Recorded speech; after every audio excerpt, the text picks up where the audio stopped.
bienvenue à cette nouvelle émission en balado-diffusion. Je suis Marc Vachon et je suis en compagnie de Marie Bérubé.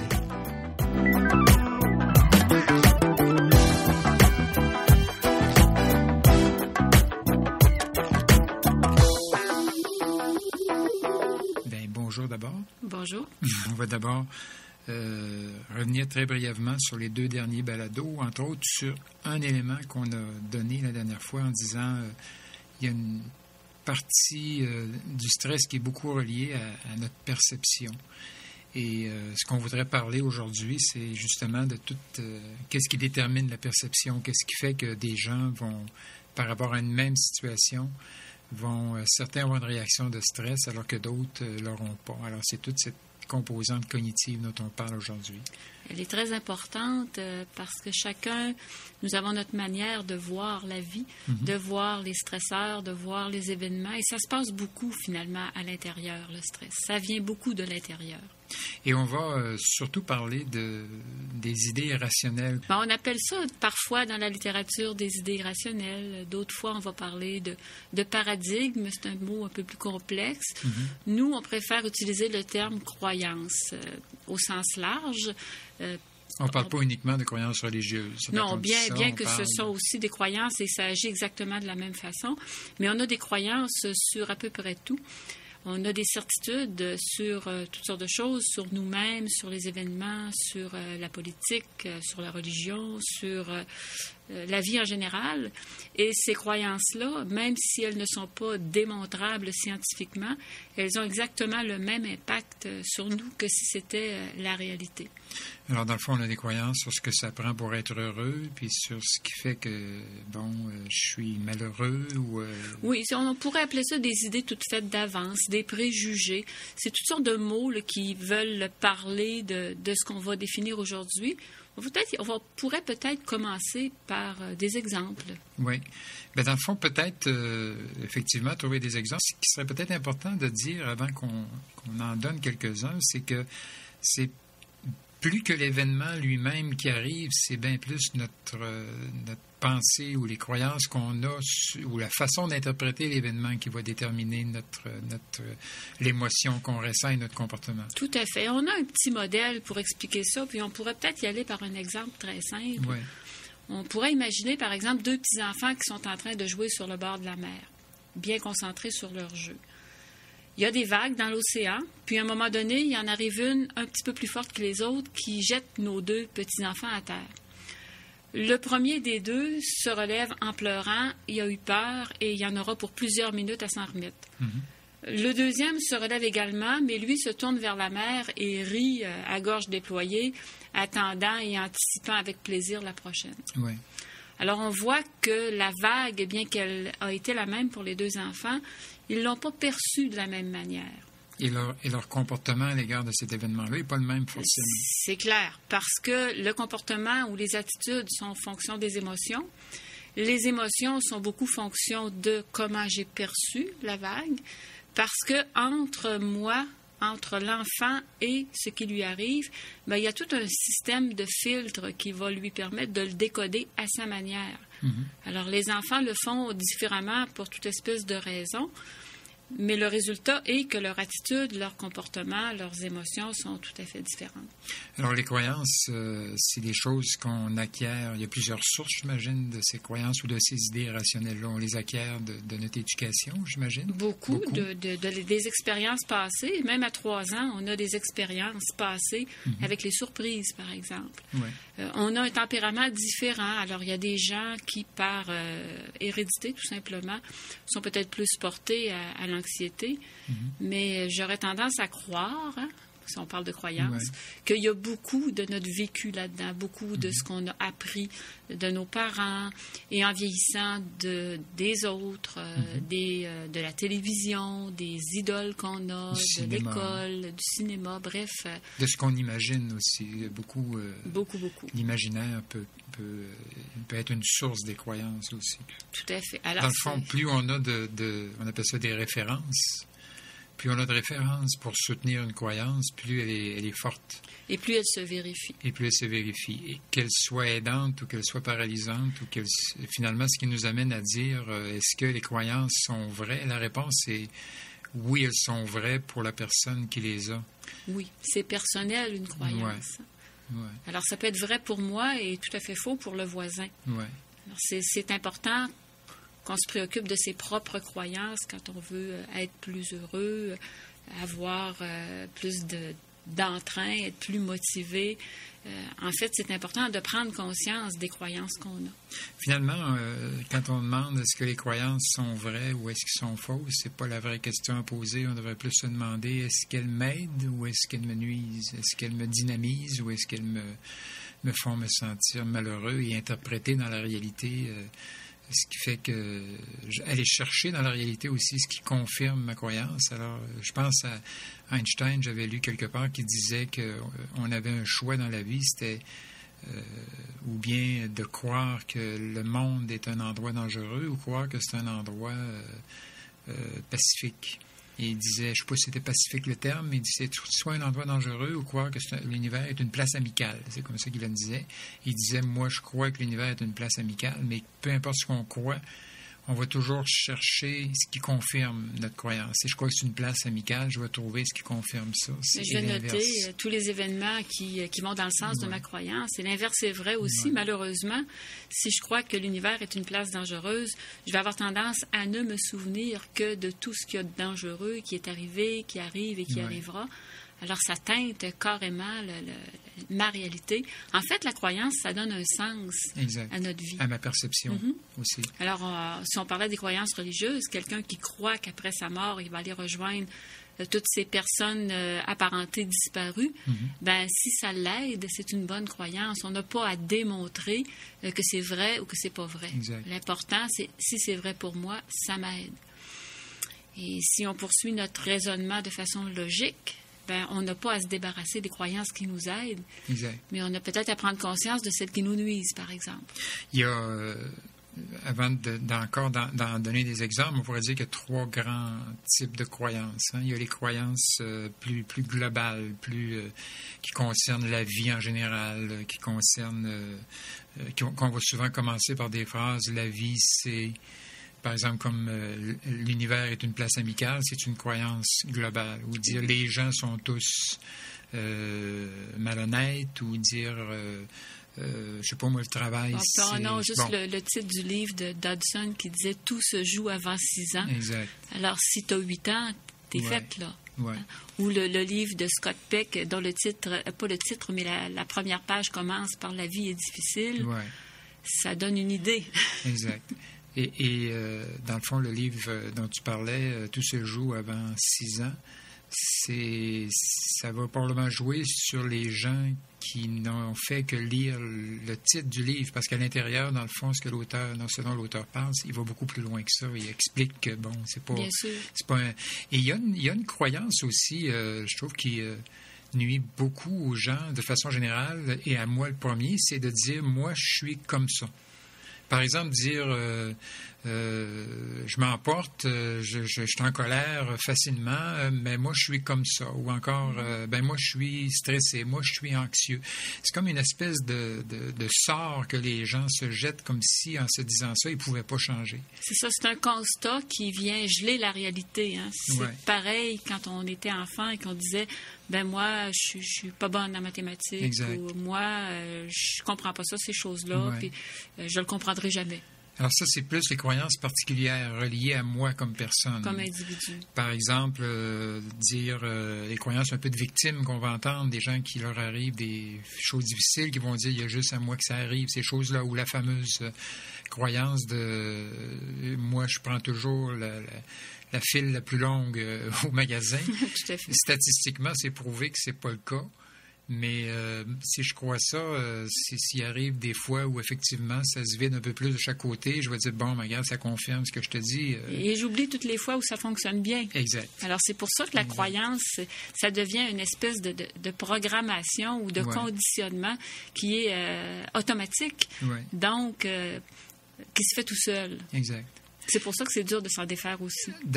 Et oui, absolument. Et dans c'est des conditionnements, finalement. Mm-hmm. C'est vraiment et c'est pour ça, peut-être, c'est difficile quand c'est bien enraciné dans des références. C'est difficile de se débarrasser de... Si je suis gaucher, c'est difficile de devenir droitier d'un coup sec. Ça se fait, mais ça va demander de se déprogrammer, dans le fond. Et oui, puis se méfier aussi de l'automatisme qui peut revenir quand on ne fait pas attention. Absolument. Mm-hmm. Il y a une croyance qu'on entend beaucoup et qui est très reliée au stress, c'est la croyance « moi, j'ai pas le choix ».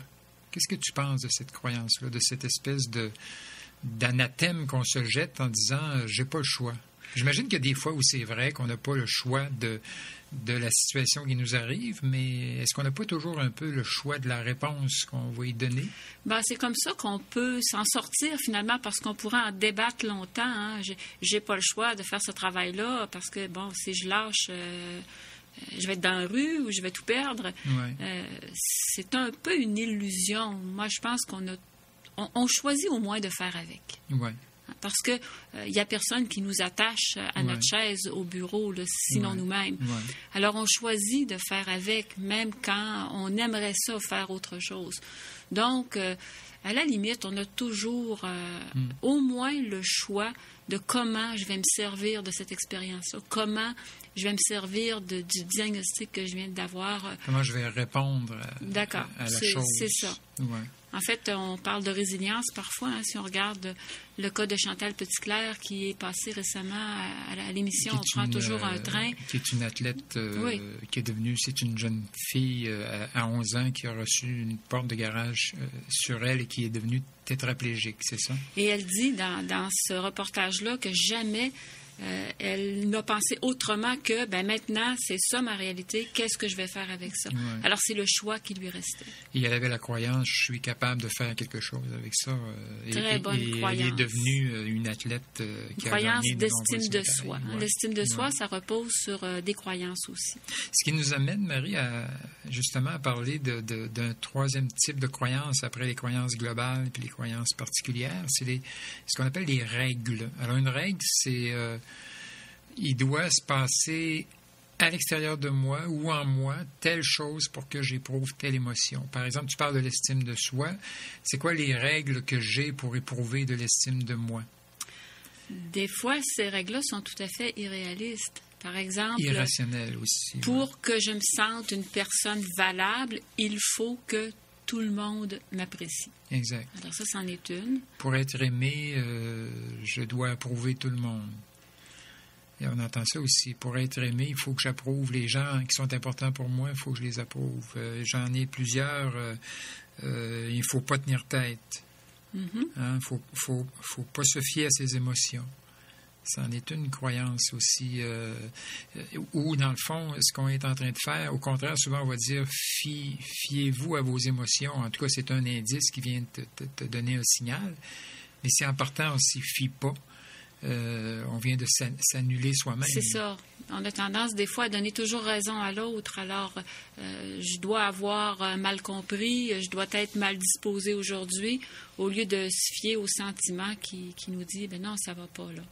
Et comment tu penses doit se sentir une personne qui croit que, bon, il manque toujours quelque chose à mon bonheur. Il y a toujours quelque chose qui manque ou...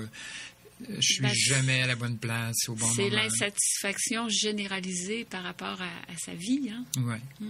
Est-ce qu'il n'y a pas aussi ce qu'on pourrait appeler, et c'est pas mauvais à quelque part de l'avoir un peu, mais ce qu'on appelle les croyances de sauveur, c'est-à-dire que pour être reconnu ou aimé ou important, il faut absolument que j'aide les autres. C'est une croyance. Oui, qu'est-ce que tu penses de cette croyance-là par rapport à l'estime de soi? C'est sans demander beaucoup. Hein? C'est sans demander beaucoup. Parce qu'il y a une partie de la situation qui ne dépend pas de moi. Exact. Alors, si quelqu'un est malheureux, je dois à tout prix l'aider, je dois le sauver. C'est ma mission de faire que tout le monde soit bien autour de moi. C'est une très belle mission, mais parfois c'est tout à fait irréaliste parce qu'on peut rencontrer toutes sortes de personnes. On peut rencontrer même des personnes avec qui il n'y a strictement rien à faire. Si on pense, par exemple, à un manipulateur ou une manipulatrice dans notre environnement. Mais j'imagine que si je me dis trop rapidement, je peux rien faire pour cette personne-là, ça ne doit pas m'aider non plus. Ça doit faire que s'il y a moins d'obstacles. Ça me fait penser... dans l'enseignement ou quand des enseignants en début d'année reçoivent les noms des élèves qu'ils ont durant l'année qu'ils vont avoir et que d'autres enseignants qui les ont eus leur disent fais attention à un tel ou au contraire un tel tu peux compter. Ça fait pas penser un peu à cette expérience qui a été faite par Rosenthal il y a plusieurs années. Oui, c'est une belle expérience. Ça vaudrait peut-être la peine qu'on la raconte effectivement parce que c'est un cas où est-ce qu'on va implanter une croyance dans la tête d'un professeur. Ouais. Alors Rosenthal avait commencé une expérience d'abord avec des étudiants en psychologie qui s'occupaient de conditionnement de rats. Et il avait donné à la moitié de ses étudiants un certain nombre des rats qui étaient soi-disant pas trop brillants, un peu débiles, et avec qui les apprentissages allaient être longs et ardus, et ça se pouvait qu'on réussisse pas. Et à son autre groupe d'étudiants, il a donné des rats aussi, mais supposément ceux-là avec un quotient intellectuel très élevé et des rats susceptibles de faire des apprentissages très rapidement. Alors, ce que les étudiants ne savaient pas, c'est que c'était absolument les mêmes cobayes dans un groupe et dans l'autre. Mais les résultats ont démontré que les résultats des rats soi-disant déficients étaient très, très, très pauvres, alors que les autres avaient performé d'une façon remarquable. L'influence de l'expérimentateur. Voilà. Alors, ça a donné une idée à Rosenthal qui s'est présenté en fin d'année scolaire avec d'autres étudiants et a dit au professeur, l'année prochaine, on va mettre dans vos groupes des étudiants qui sont susceptibles de faire un démarrage spectaculaire sur le plan intellectuel. Et je crois que c'était dans des classes d'enfants dans des milieux défavorisés, je crois. C'est ça. Ouais. Alors, il l'a identifié auprès on des leur professeurs. a fait croire, c'est ça, que tels enfants identifiés qui étaient très ordinaires sur le plan du rendement allaient faire un démarrage spectaculaire l'an prochain. Et on a ciblé des noms sur les listes de professeurs. On a laissé l'année suivante s'écouler. Et on a revu tous ces enfants-là, on a repassé des tests intellectuels et curieusement, tous ceux qui avaient été ciblés comme étant susceptibles de s'améliorer grandement l'avaient fait. Et eux-mêmes ont eu des quotients, des différences, des augmentations du quotient intellectuel. Oui, c'est quand même assez incroyable. Assez exceptionnel.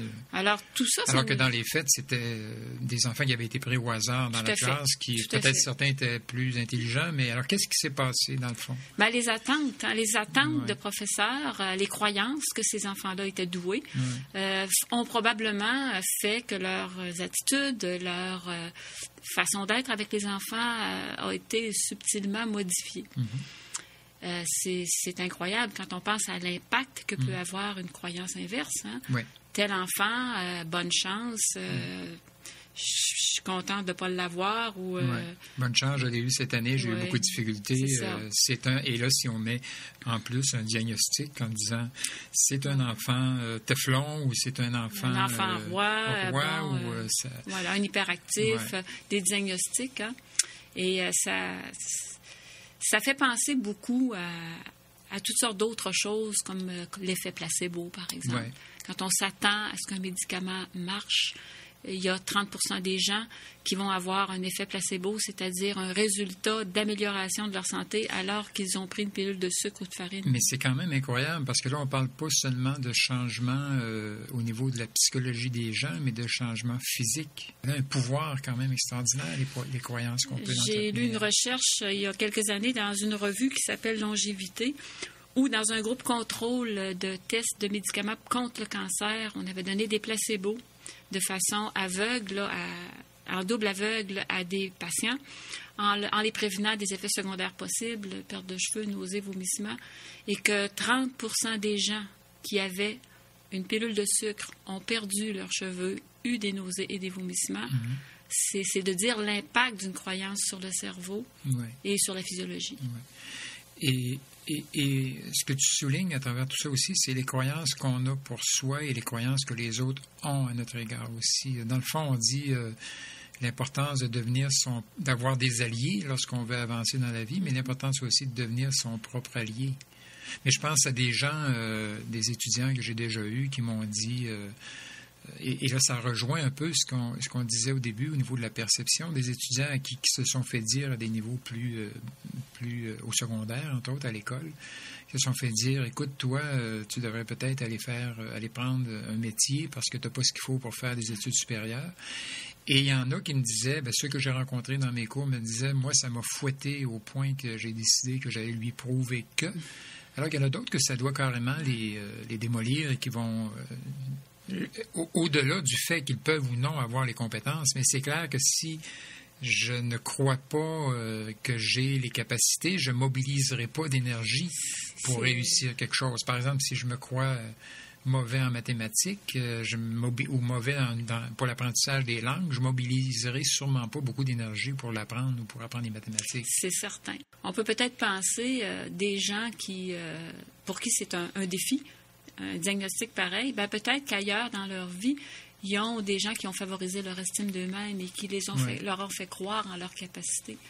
Alors ça les a sauvés. On se rappelle tous, je crois, d'enseignants qui, à des moments donnés de notre vie, ou de personnes extérieures qui ont cru en nous et qui nous ont fait croire en nous-mêmes aussi. Le stress, c'est finalement fait qu'on va se sentir... Le stress dû à ces croyances-là nous amène à un état de victime. On se sent une victime. On se sent parfois même un martyr, mettons des guillemets. Ouais. Alors, c'est évident que quand je me mets dans cet état-là, je vis un stress considérable. Quand on parle de martyr, c'est un peu pour rire, mais en même temps, un martyr, on pourrait dire, c'est quelqu'un qui souffre. Il souffre beaucoup parce qu'il anticipe la souffrance. Il pressouffre. C'est ça. Ouais. C'est ça. Il souffre avant que la souffrance arrive, pendant, et après, en se la remémorant, en la brassant, en parlant tout le temps, en étant toujours en contact avec. Exact. Et c'est vrai qu'il y a des grandes souffrances, mais il y a beaucoup, on dit souvent, le cerveau ne fait pas la différence entre le réel et l'imaginaire. Alors, on en avait parlé, je crois, dans le premier balado. Quand j'anticipe le pire, c'est comme si je le vivais en même temps. Le pire est à venir. Est-ce que tu trouves que c'est une croyance aidante? Le pire, on n'a rien vu, le pire est à venir. Je vous laisse juger de l'état d'esprit dans lequel ça nous met quand on se lève le matin et qu'on s'en va travailler. Ouais. C'est un peu comme tout va sauter, c'est une question de temps. Ouais. Et ce que j'observe, c'est qu'aujourd'hui, on est dans la souffrance. Alors, je rassure un peu nos auditeurs. Prenons conscience des fois qu'on ne s'aide pas beaucoup avec toutes nos croyances paralysantes. Puis on se réserve peut-être la prochaine fois pour parler de l'impact des croyances aidantes, puis surtout de comment on va faire pour se débarrasser de celles qui ne nous aident pas et comment on va faire pour acquérir celles qui pourraient nous aider. Parce que, comme on le verra, c'est vraiment très, très, très différent de la pensée positive. Alors, tu crois qu'une croyance, ça se change? Je suis persuadée qu'une croyance, ça se change, mais en même temps, c'est pas facile. On pourrait peut-être terminer en vous posant une question. Est-ce que c'est préférable d'être né pour un petit pain ou d'être né sous une bonne étoile? Très bonne question.